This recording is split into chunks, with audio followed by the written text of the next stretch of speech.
আসসালামু আলাইকুম। খুরশেদা কাকলি স্বাগত জানাচ্ছি এনটিভির দুপুরের খবরে। ক্রাউন সিমেন্ট শিরোনাম দেখছিলেন, এবার পুরো খবর। রাজধানীর পল্লবীতে 7 বছরের শিশু রামিসা আক্তারকে ধর্ষণের পর হত্যার ঘটনায় দায়ের করা আলোচিত মামলার তদন্ত প্রতিবেদন আজ দুপুরে আদালতে জমা দেয়া হতে পারে বলে জানিয়েছে মামলার তদন্ত কর্মকর্তা এসআই ওহিদুজ্জামান ভূঁইয়া। এরই মধ্যে তদন্ত কর্মকর্তার হাতে পৌঁছেছে রামিসার ডিএনএ পরীক্ষার রিপোর্ট। এদিকে আজ বেলা 11টায় কারাগার থেকে কড়া নিরাপত্তা ব্যবস্থার মধ্য দিয়ে প্রধান অভিযুক্ত সোহেল রানা ও তার স্ত্রী স্বপ্না আক্তারকে ঢাকা মেট্রোপলিটন ম্যাজিস্ট্রেট আদালতে হাজির করা হয়। মামলার তদন্ত কর্মকর্তা জানান, সব ফরেনসিক রিপোর্ট পাওয়া গেছে, এখন চূড়ান্ত প্রক্রিয়া চলছে জানিয়ে তিনি বলেন, দুপুরেই তদন্ত প্রতিবেদন আদালতে জমা দেওয়া সম্ভব হবে। গত 21 মে রাতে রামিসার বাসা পরিদর্শন শেষে স্বরাষ্ট্রমন্ত্রী সালাউদ্দিন আহমেদ জানিয়েছিলেন, রোববারের মধ্যে আদালতে চার্জশিট দাখিল করা হবে। এদিকে শিশু রামিসা হত্যা মামলা পরিচালনার জন্য বিশেষ পাবলিক প্রসিকিউটর নিয়োগ দেওয়া হয়েছে জানিয়ে স্বরাষ্ট্রমন্ত্রী বলেছেন, 5 থেকে 7 কার্যদিবসের মধ্যে বিচার কাজ শেষ হবে। দুপুরে সচিবালয়ের সাংবাদিক ফোরামের সাথে মতবিনিময় অনুষ্ঠানে স্বরাষ্ট্রমন্ত্রী সালাউদ্দিন আহমেদ বলেন, শিশু রামিসার সাথে ঘৃণ্য ও পৈশাচিক আচরণের পর হত্যাকারী কোনোভাবেই ছাড় পেতে পারে না। ন্যায় বিচার নিশ্চিত করার জন্য সরকার আদালতকে সব ধরনের সহায়তা দেবে। সে লক্ষ্যে বিশেষ পিপি নিয়োগ দেওয়া হয়েছে। বিচার শুরুর 1 সপ্তাহের ভেতরে রায় ঘোষণার আশা করেন স্বরাষ্ট্রমন্ত্রী সালাউদ্দিন আহমেদ। আমরা একজন স্পেশাল পিপি নিয়োগ করেছি শুধুমাত্র এই মামলাটা ডিল করার জন্য।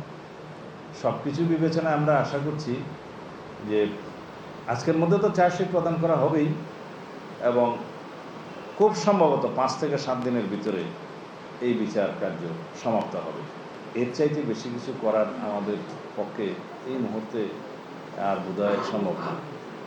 আমরা আশা করি আদালতের বিষয়ে আমরা বিস্তারিত বলতে পারবো না, সেটা আমাদের এখতিয়ার নাই।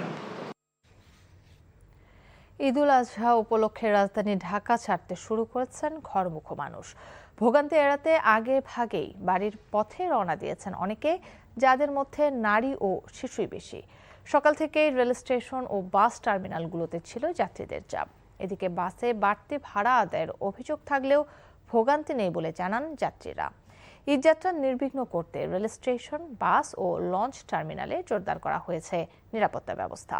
জুবায়ের প্রধানের রিপোর্ট। ঈদযাত্রাকে কেন্দ্র করে রাজধানীর কমলাপুর রেল স্টেশনে বাড়ছে ঘরমুখো মানুষের ভিড়। পরিবার পরিজনের সঙ্গে ঈদের আনন্দ ভাগাভাগি করতে আগে ভাগেই ঢাকা ছাড়ছেন নগরবাসী। বাড়তি যাত্রীচাপ থাকলেও কমলাপুর রেল স্টেশনে ছিল না চিরচেনা হুড়োহুড়ি। কিছুটা বিলম্বে ট্রেন ছাড়লেও স্বস্তিতে বাড়ি ফিরতে পারছেন বলে জানিয়েছেন যাত্রীরা। এখন আমাদের ট্রেন আসেনি, আমাদের প্ল্যাটফর্ম নাম্বারও দেওয়া হয়নি, কখন আসবে এটা আমরা মূলত জানি না। শুরুতে খুবই এক্সাইটেড ছিলাম, বাট এখন মূলত খুবই দুঃখে আছি বলা যায়। আপাতত কোনো ভোগান্তি নাই, তবে টিকেটের একটু ক্রাইসিস। বুড়িমারি এক্সপ্রেস যেটা, এটা একটু দেরি হয়ে গেছে, তারপরেও যাচ্ছি আনন্দের সাথে, যে টাইম মতো আসলে আলহামদুলিল্লাহ আমরা যাবো আর কি ভালোভাবে। ঈদের দিন তো খুশির দিন, অনেক আনন্দের খুশি, একসাথে পরিবার নিয়ে ঈদ কাটানো। এবারে ঈদ যাত্রায় কোনো ভোগান্তি আমি এখন পর্যন্ত পাইনি। দাদা দাদু কাকা কাকি সবাই আছে এখানে ঈদ করতে আমার ভালো লাগে অনেক। এদিন সকালে কমলাপুর রেল স্টেশন পরিদর্শনে গিয়ে সড়ক পরিবহন ও সেতুমন্ত্রী শেখ রবিউল আলম বলেন, এবছর ঈদুল আজহায় প্রতিদিন রেলযোগে 40,000-এর বেশি যাত্রী দেশের নানা গন্তব্যে যেতে পারবে। এবারের ঈদযাত্রা স্বস্তির হবে জানিয়ে মন্ত্রী বলেন, শিডিউল বিপর্যয় রোধে কাজ করছে সরকার। আশা করছি কোনো বড় বিপর্যয় ইনশাল্লাহ হবে না, এতটুকু আমরা এনশিওর করতে পেরেছি। বাকিটা চ্যালেঞ্জ, আমি আবারও বলছি, আমাদের ব্যবস্থাপনা আমরা সর্বোচ্চ মনোযোগ রেখেছি। এরকম একটা ব্যবস্থার মধ্যে যা আছে তাই নিয়ে আমরা চেষ্টা করছি। আমি মনে করছি স্বস্তি হবে। শিডিউলটাও ভালো, টিকিট যে বিক্রি হয়েছে সেখানে কোনো অনিয়ম বা সিন্ডিকেট এরকম হয়নি, সবসময় তদারকি আছে। এদিকে সকাল থেকে যাত্রীদের ভিড় দেখা যায় রাজধানীর বাস টার্মিনালগুলোতে। দূরপাল্লার বাস নির্ধারিত সময়ে ছেড়ে গেলেও ঈদকে ঘিরে কয়েকটি পরিবহনে বাড়তি ভাড়া আদায়ের অভিযোগ যাত্রীদের। আমরা সায়দাবাদ থেকে লাকসাম যাচ্ছি, এখানে নরমালি আগে 250 টাকা ভাড়া ছিল, 250 টাকার থেকে এখন 300 টাকা হয়েছে।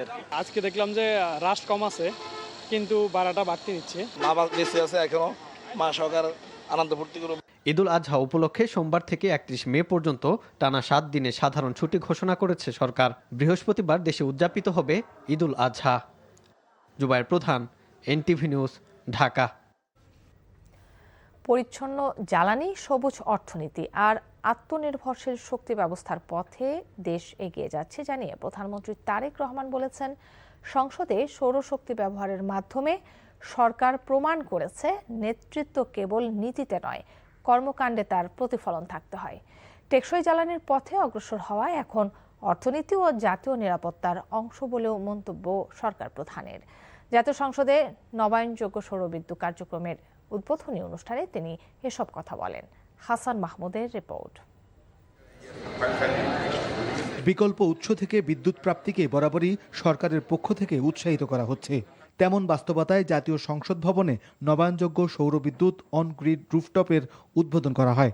গণতন্ত্রের প্রতীক জাতীয় সংসদে সৌরশক্তি ব্যবহারের মাধ্যমে সরকার প্রমাণ করেছে কথা ও কাজে মিল রাখছে সরকার, বললেন প্রধানমন্ত্রী। আমার মনে হয় একটা বার্তা বোধহয় আমরা স্পষ্টভাবে দিতে পারবো, সেটি হচ্ছে বাংলাদেশ পরিচ্ছন্ন জ্বালানি, সবুজ অর্থনীতি এবং আত্মনির্ভরশীল শক্তি ব্যবস্থার পথে ধীরে ধীরে দৃঢ়ভাবে এগিয়ে যাচ্ছে। জ্বালানি খাতে দেশ স্বনির্ভর হওয়ার চেষ্টা করছে জানিয়ে প্রধানমন্ত্রী বলেন, টেকসই জ্বালানি নিশ্চিত করতে সৌর বিদ্যুৎ সহায়ক হবে। সৌরশক্তি এখন কেবল পরিবেশ বান্ধব নয়, অর্থনৈতিকভাবে অত্যন্ত কার্যকর একটি সমাধান। প্রতিটি নাগরিক যদি পরিচ্ছন্ন জ্বালানির এই অভিযাত্রায় অংশ নেয়, তবে বাংলাদেশ ইনশাআল্লাহ খুব দ্রুতই একটি সবুজ এবং টেকসই উন্নয়নের মডেল রাষ্ট্রে পরিণত হতে পারে। অনুষ্ঠান শেষে চিফ হুইপ সাংবাদিকদের এক প্রশ্নের জবাবে জানান, সংবিধান সংশোধন কমিটিতে শেষ পর্যন্ত যুক্ত হবে বিরোধী দল। দিন শেষে সংবিধান সংশোধন করতেই হবে, ছাড়া কোনো পথ নাই। পৃথিবীতে এইরকম কোনো ঘটনা নাই সংবিধান আছে ফেলে দিয়ে আবার নতুন করে সংবিধান, বিপ্লব হলে, আন্দোলন হলে, দেশ স্বাধীন হলে এগুলো করে। সামনে সংসদের বাজেট অধিবেশন শুরু হতে যাচ্ছে, আর এজন্য শৃঙ্খলা রক্ষার্থে সিদ্ধান্ত নেওয়া হচ্ছে দর্শনার্থী সীমিত করার, জানালেন chief whip. Hasan Mahmud, NTV news, Dhaka. কক্সবাজারে জেলা জজ আদালতের সামনে দুর্বৃত্তদের গুলিতে স্থানীয় স্বেচ্ছাসেবক দলের নেতা সহ ৩ জন গুলিবিদ্ধ হয়েছেন। এ ঘটনায় 2 জনকে আটক করে পুলিশে দিয়েছেন স্থানীয়রা। পুলিশ জানায়, সকালে কক্সবাজার সদর উপজেলার ঝিলংজা ইউনিয়ন বিএনপির সাধারণ সম্পাদক লিয়াকত আলী মেম্বার তার ভাই এবং দলীয় নেতাকর্মী নিয়ে আদালতে একটি মামলার হাজিরা দিতে যান। এ সময় মোটরসাইকেলে করে আসা একদল দুর্বৃত্ত তাদের লক্ষ্য করে গুলি ছুড়ে, এতে আদালত প্রাঙ্গণে আতঙ্ক ছড়িয়ে পড়লে লোকজন ছোটাছুটি শুরু করে। গুলিবিদ্ধ হন লিয়াকত আলীর ভাই, স্বেচ্ছাসেবক দলের নেতা মাইনুদ্দিন সহ 3 জন। অপর 2 জনের পরিচয় তাৎক্ষণিকভাবে জানা যায়নি। পরে স্থানীয়রা ধাওয়া দিয়ে 2 জন সন্দেহভাজনকে আটক করে পুলিশে দেয়। আহতদের উদ্ধার করে সদর হাসপাতালে ভর্তি করা হয়।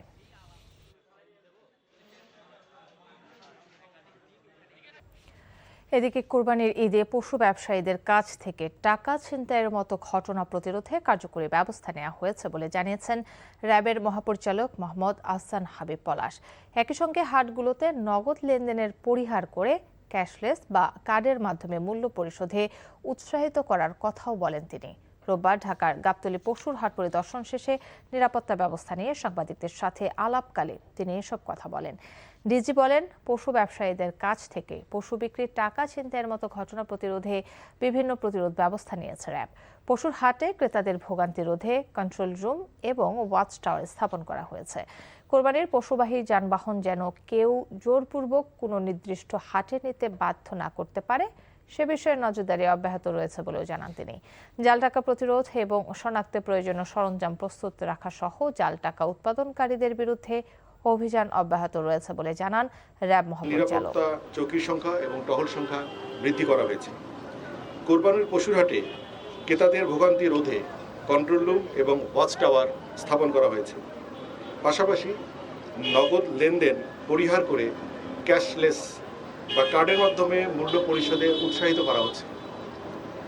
জাল টাকা প্রতিরোধ এবং শনাক্তে প্রয়োজনীয় সরঞ্জাম প্রস্তুত রাখা সহ জাল টাকা উৎপাদনকারীদের বিরুদ্ধে অভিযান অব্যাহত রয়েছে।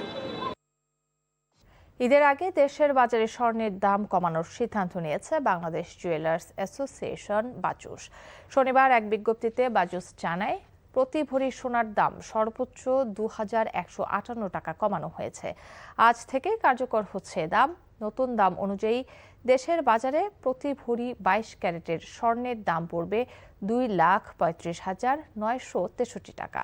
এছাড়া ২১ ক্যারেটের প্রতি ভরি ২,২৫,২৩২ টাকা, ১৮ ক্যারেটের প্রতি ভরি ১,৯৩,০৩৯ টাকা এবং সনাতন পদ্ধতির প্রতি ভরি স্বর্ণের দাম ১,৫৭,২৩১ টাকা নির্ধারণ করা হয়েছে। এই ছিল দুপুরের খবরে। এই খবরের ভিডিও সহ আপডেট জানতে ভিজিট করুন এনটিভি অনলাইন www.ntvpt.com। এছাড়াও এনটিভির জনপ্রিয় সব অনুষ্ঠান ও খবরের আপডেট জানতে ভিজিট করুন আমাদের ইউটিউব ও ভেরিফাইড ফেসবুক পেজ। ৫টায় দেশের খবর দেখার আমন্ত্রণ রইল। ধন্যবাদ সবাইকে।